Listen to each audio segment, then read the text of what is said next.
नमस्कार जय हिंद दोस्तों, स्वागत है आप सभी का आपके अपने YouTube चैनल अभाई स्टॉक पर। मैं हूं आप सभी के साथ अभाई यादव।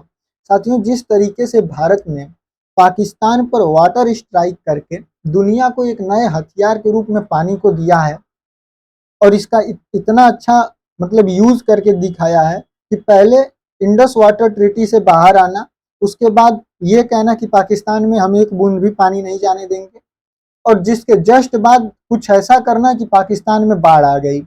तो इस तरीके से करने के बाद भारत पर भी ये खतरा बन रहा है और पाकिस्तान चाइना की मदद से भारत पर वाटर बॉम्ब फोड़ सकता है। तो क्या पूरा मामला है, किस तरीके का ये सारा चीज है, वाटर बॉम्ब है क्या, और किस तरीके से चाइना भारत पर ये वाटर बॉम्ब फोड़ सकता है और भारत ने इसके लिए क्या तैयारियां की हैं, क्या भारत इससे लड़ने के लिए सक्षम है या फिर नहीं, सारी चीजें इस वीडियो में हम आपको डिटेल में बताएंगे। साथ ही चाइना जो है क्या पाकिस्तान का साथ देगा या नहीं देगा, वो भी इसमें डिस्कस करेंगे। और जो सबसे इम्पोर्टेंट न्यूज है कि जो हमला हुआ था पहलगाम में, उसमें एक आर्मी का, जो उनके पाकिस्तानी आर्मी का जो एसएसजी है वहाँ की, जैसे अपने यहाँ स्पेशल फोर्सेज होती हैं, एसपीजी होती है, उस तरीके से वहाँ पर जो है कि स्पेशल फोर्सेज जो है, स्पेशल सर्विस जो फोर्सेस है उसकी एस एसएसजी, उसका जो है पैरा कमांडो एक था जो कि इस आतंकवादी हमले में शामिल था। तो उसका भी लिंक यहाँ पर मिला है। वो सारी चीजें हम आपको इस वीडियो में बताने वाले हैं। चलिए दोस्तों, वीडियो स्टार्ट करते हैं। उससे पहले बस आपसे एक छोटी सी गुजारिश है कि प्लीज अगर आप चैनल पर नए हैं तो आप चैनल को सब्सक्राइब कर लीजिए। इससे आपका तो कोई समय नहीं लगता है, पर दोस्तों आपके लिए इतनी सारी ऑथेंटिकेट 100% सही न्यूज लेकर आने में हमें बहुत सारा रिसर्च और बहुत सारा टाइम लगता है। तो आपका बस एक जो लाइक होता है और एक जो सब्सक्राइब होता है, उससे हमें बहुत सारा मोटिवेशन मिलता है और हम आगे वीडियो बनाने के लिए प्रेरित होते रहते हैं। तो चलिए दोस्तों, स्टार्ट करते हैं वीडियो को। उम्मीद करते हैं आप चैनल को सब्सक्राइब कर दिए होंगे। तो जो ये स्केच में आपको दिख रहा है, यही आदमी है जिसका नाम हासिम मूसा के नाम से आइडेंटिफाई किया गया है। और ये जो है कि पहलगाम में जो अटैक हुआ था उसमें एक पाकिस्तानी जो है कि कमांडो, पाकिस्तानी फोर्सेस का ये कमांडो के रूप में चिन्हित किया गया है। ये जो है कमांडो जो ट्रेनिंग है स्पेशल, उसकी ट्रेनिंग लिया हुआ है, हाई एटीट्यूड वॉरफेयर की ट्रेनिंग लिया हुआ है, टैक्टिकल स्ट्रिक्स हैं इसके पास, वहीं अर्बन कॉम्बैट भी है इसके पास, यानी कि इन सारी चीजों का इसके पास ट्रेनिंग है। साथ ही ये जो है अपनी ट्रेनिंग्स और सारी चीजें कंप्लीट करने के बाद इसको लश्कर ताइबा जो है उसमें इसको भेज दिया गया, यानी कि इसको लश्कर ताइबा के ग्रुप में इसको भेज दिया गया। अब बताते हैं हम आपको आगे कि इसका इस अटैक में रोल क्या रहा। तो ये मास्टरमाइंड है, इस पूरे जो हुआ है इन सबका ये मास्टरमाइंड माना जा रहा है। और यही है जो लोकल टेररिस्ट हैं उनको जो है कि ये कॉम्बैट ट्रेनिंग वगैरह का जो चीज़ें हैं वो देने का काम यही कर रहा है। वहाँ पर जो प्लानिंग की गई, जो वेपन्स का सप्लाई किया गया और जो टारगेट सिलेक्शन करना था और जो इस तरीके का नॉन मुस्लिम टेररिस्ट को मारने का दिमाग लगाना था ताकि भारत में मुसलमानों के प्रति जो हिंदू हैं वो भड़कें और मुसलमानों पर हमला करें और इनके देश में ही गृह युद्ध जैसी स्थिति बन जाए, इस तरीके का दिमाग लगाने का काम भी जो है कि इसी का माना जा रहा है। अगर इसकी करंट स्टेटस की बात करें तो ये अभी फिलहाल फरार है भारत की एजेंसियों के हाथों से, लेकिन जल्दी पकड़ा जाएगा। इसके ऊपर करीबन 60 लाख रुपए का जो है कि इनाम भी है जो इंडियन एजेंसीज हैं वो उसने इशू किया है, ऐसी खबर आ रही है। दूसरी खबर आपको बता दें, इसको एक बार देख लीजिए। ये इसका नाम है सैयद असीम मुनीर अहमद शाह। जितना बड़ा नाम है उससे एकदम तुच्छ किस्म की इसकी हरकतें हैं। इसको शॉर्ट फॉर्म में लोग असीम मुनीर बुलाते हैं और ये पाकिस्तानी आर्मी का चीफ है, यानी कि वहाँ का सरकार का हेड है, क्योंकि पाकिस्तान की सरकार को आर्मी ही वहाँ की हैंडल करती है। तो ये हमेशा क्या करता है कि मीडिया में आया हुआ रहता है, कहीं ना कहीं किसी न किसी तरीके से ये चर्चाओं में बना रहता है।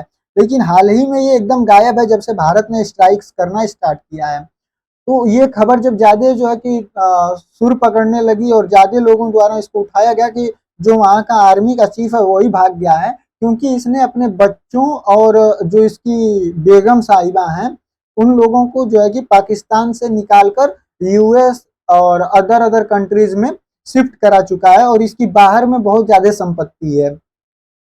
तो ये जो खबर आ रही थी कि ये जो है कि भाग गया है पाकिस्तान छोड़कर, तब वहाँ के जो मीडिया हैंडल्स हैं और जो पाकिस्तान की आर्मी है उसने ये फोटो जो है कि जारी करते हुए दिखाया कि ये यहाँ पर कहीं भागा नहीं है, ये अभी भी है यहाँ पर। आप यहाँ पर देख सकते हैं कि पाकिस्तान के ये जो है पीएम है और उस उन्हीं के बगल में ये चुट्टा बैठा हुआ है। तो इस तरीके से करके दिखाया गया कि सिचुएशन जो है कि अंडर कंट्रोल है, ये दिखाने का प्रयास किया गया।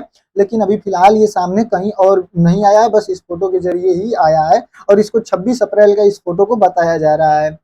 अब इसकी क्या सत्यता है ये तो किसी को नहीं पता है, लेकिन वहां के हैंडल से ये जो है कि सामने आया। अब अगली खबर बताते हैं कि जो इसे भारत ने पाकिस्तान पर हमला किया झेलम नदी के साथ, तो पाकिस्तान जो है कह रहा है कि ये भी जो है कि अब हमला ऐसा हो सकता है भारत पे, इसके लिए भी थ्रेड बन रहा है कि मतलब भारत पर वाटर बॉम्ब जो है कि फोड़ा जा सकता है। तो इसको समझते हैं कि पहले है क्या ये चीज। आप यहाँ पर हम आपको पहले ब्रीफ में समझाने का प्रयास करते हैं। तो देखिए, सिंधु नदी के जो पानी को लेकर भारत पाकिस्तान के बीच जल युद्ध छिड़ा है, इसमें पाकिस्तान के पूर्व जो विदेश मंत्री बिलावल भुट्टो हैं, भुट्टो जरदारी हैं, इन्होंने पहलगाम में हुए घातक आतंकवादी हमले के बाद सिंधु जल संधि को औपचारिक रूप से निलंबित करने के कुछ दिनों के बाद भारत को धमकी दी है।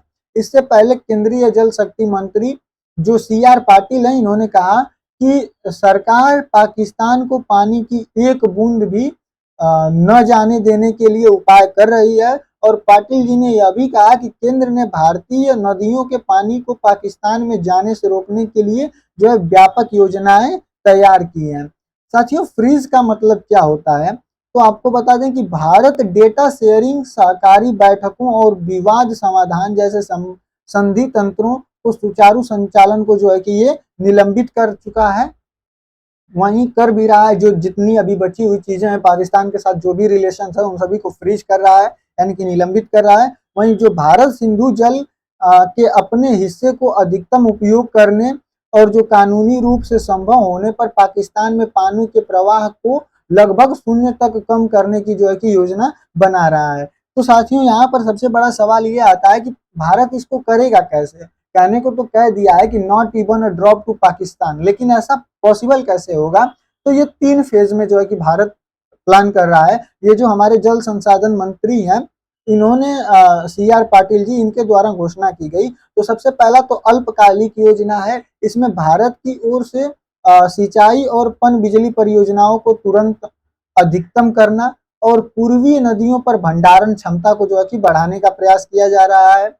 वहीं मध्य अवधि की जो योजना है उसमें यह है कि पश्चिमी जो नदियां हैं, विशेष रूप से झेलम और जो चिनाब है, आपको पता है कि इंडस, झेलम और चिनाब, इन तीनों नदियों का जो पानी है वो पाकिस्तान को यूज करने की, जो इंडस वाटर ट्रीटी थी उसके हिसाब से पाकिस्तान को जो है कि यूज करने का अधिकार था।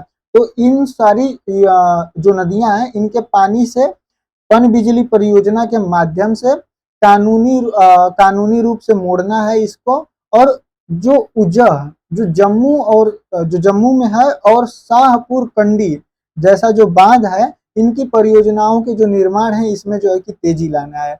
और जो दीर्घकालिक योजना है लंबे समय के लिए, उसमें पाकिस्तान में कम से कम पानी के प्रवाह को सुनिश्चित करने के लिए जल प्रबंधन प्रणाली का प्रमुख पुनः डिजाइन, रणनीतिक बांध, सुरंग मोड़ और जलाशयों का निर्माण करके तैयारी की जा रही है।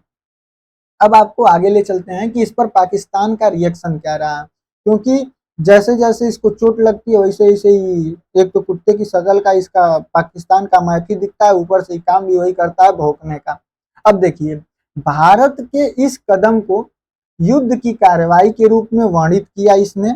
और इसका डर क्या है पाकिस्तान का कि इससे कृषि का पतन होगा, क्योंकि पंजाब और सिंध प्रांत में जो इंडस वाटर जाता है, इंडस नदी का, उसी से मेन काम जो सिंचाई का होता है, कृषि का, उसी से होता है।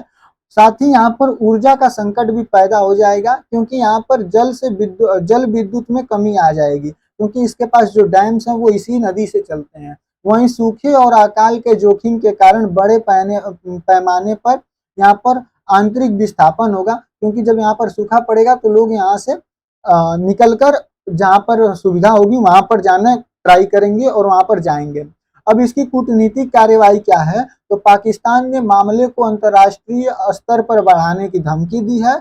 वहीं संयुक्त राष्ट्र और विश्व बैंक और इसके जो मित्र इस्लामी देश हैं उनसे ये शिकायत करेगा कि अब पप्पा हमको मार रहे हैं, आप लोग हस्तक्षेप करके हमको उनकी मार से बचाइए। अब बात करते हैं the water bomb threat on India, कि मतलब भारत पर ये जो वाटर बॉम्ब की धमकी है, खतरा है, ये क्या चीज है।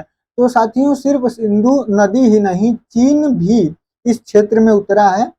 चीन का विशाल ब्रह्मपुत्र बांध जो है वो बना रहा है, जहां जो कि यारालुंग तसांगपो नदी, जो कि भारत में ब्रह्मपुत्र नदी के नाम से जानी जाती है। मैंने पीछे जब ये इसका अनाउंसमेंट किया था तो उस समय मैंने वीडियो बनाया था आप लोगों के लिए, जिसमें बताया था कि ये जो है अरुणाचल प्रदेश के, जैसे यहाँ पर अरुणाचल प्रदेश है, तो ये जहाँ अरुणाचल प्रदेश में एंटर करती है तो जो सीमा है, पहले तो ये अरुणाचल प्रदेश को ही कहता है कि ये पश्चिमी तिब्बत है, और उसके बाद इसको जो है कि क्या करता है कि इसको तिब्बत का हिस्सा बताने के बाद ये कहता है कि जो यहाँ पर ये जो 30 सीमा से 30 किलोमीटर के अंदर का दायरा है, वहीं पर ये इस बांध को बना रहा है। और इस परियोजना में करीबन 137 बिलियन डॉलर का जो है कि यूज किया जा रहा है इस सुपर डैम को बनाने में। 137 बिलियन डॉलर मतलब आप समझ सकते हैं ये बहुत ज्यादा ही बड़ा अमाउंट है। अब इस सुपर डैम ये है क्या और इसका खासियत क्या है, तो चीन तिब्बत के मेडोग काउंटी में 60,000 मेगावाट क्षमता की जल विद्युतीय बांध बना रहा है। यह यारालुंग तसंगपो नदी पर है, जो अरुणाचल प्रदेश के सियांग नदी के बाद नदी और बाद में असम में इसको ब्रह्मपुत्र नदी बन जाती है, इस पर यह बना रहा है। अगर मैं आपकी इसकी तुलना करके बताऊं तो यह चीन के जो अपना इसका थ्री गॉर्जियस बांध है, जो कि आप सभी को पता है दुनिया का सबसे बड़ा बांध है, जिससे कि पृथ्वी की जो चाल है, घूमने की गति है, वो भी प्रभावित हुई है। यह उससे भी 3 गुना बड़ा बांध जो है कि ये वर्तमान में बनाने जा रहा है, जो कि दुनिया का ये सबसे बड़ा बांध हो जाएगा। और अगर यह पूरा हो जाता है तो यह दुनिया की सबसे बड़ी जल विद्युतीय परियोजना भी बन जाएगी। साथियों अगर लोकेशन और स्ट्रेटेजिक इसकी सेंसिटिविटी की बात करें तो यह बात भारत की सीमा के बहुत करीब बनाया जा रहा है, खास तौर पर अरुणाचल प्रदेश के पास, क्योंकि अरुणाचल प्रदेश को चीन अपना हिस्सा बताता है, जिससे दक्षिणी तिब्बत कहता है। वहीं बांध उस जगह से सिर्फ 30 किलोमीटर ऊपर है जहां से नदी भारत में प्रवेश करती है। यह सैन्य और पर्यावरणीय दृष्टि से भी बेहद जो है कि संवेदनशील है। अब साथियों बात करते हैं कि why this is a threat to India, मतलब कि ये भारत के लिए खतरा क्यों है, इसको मैं आपको पॉइंट बाय पॉइंट समझाता हूँ। देखिए सबसे पहले कि जल सुरक्षा खतरा, चीन भारत में प्रवेश करने वाली नदी के पानी को नियंत्रित और प्रतिबंधित करके जो बढ़ा सकता है, यानी कि इसको कम फ्लो कितना करना है, जैसे भारत कर रहा है, जब चाहेगा तो रोक देगा पाकिस्तान का पानी, जब चाहेगा तो वहां पर बाढ़ की स्थिति पैदा कर देगा। तो अगर जब चाइना से हमारा तनाव होगा, खैर अभी तो चाइना अमेरिका को काउंटर करने के लिए भारत से अच्छे संबंध बनाने का प्रयास कर रहा है, तो अगर कभी भी संघर्ष होगा, क्योंकि आप सभी को पता है कि कुत्ते की पूंछ कभी सीधी नहीं होती है, तो उसी तरीके से इसका भी काम है, कभी ना कभी तो ये कुछ करेगा। तो जब तनाव की स्थिति पैदा होगी तो अरुणाचल प्रदेश और असम के पानी को रोककर सूखे का कारण इससे बना सकता है। वहीं अचानक पानी छोड़ दिया जाए, अगर ये छोड़ देगा तो बाढ़ की स्थिति भी आ जाएगी और नीचे की ओर की जो फसलें होंगी, जो हमारे साइड की जो गांव होंगे, वो शहर होंगे, वो सभी तबाह हो सकते हैं।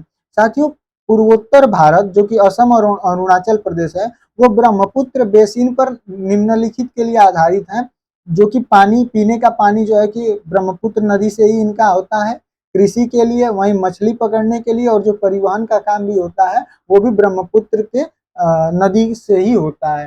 तो अब इसके स्ट्रेटेजिक और जियोपॉलिटिकल खतरे की बात करें तो ये हाइड्रोलिक हथियार हो जाएगा, जिससे चीन पानी को हथियार बना सकता है, जिससे बिना गोली चलाए, यानी कि बिना गोली चलाए जिस तरीके से भारत अभी ये सारे स्ट्राइक्स कर रहा है, कुछ इसी तरीके का काम चाइना भी कर सकता है। यह अरुणाचल प्रदेश पर किसी भी सीमा वार्ता या फिर संघर्ष में चीन के हाथ को मजबूत करेगा, और यह गतिरोध के दौरान भारत पर एक मनोवैज्ञानिक दबाव और एक प्रमुख प्रमुख उपकरण के रूप में बन सकता है। साथियों, अगर बात करें कि जो पर्यावरण को इससे क्या खतरा होगा और भूकंप का इससे जोखिम क्या है, तो यह जो क्षेत्र है यह भूकंपीय क्षेत्र का हिस्सा है जो भूकंप के लिए अत्यधिक संवेदनशील है।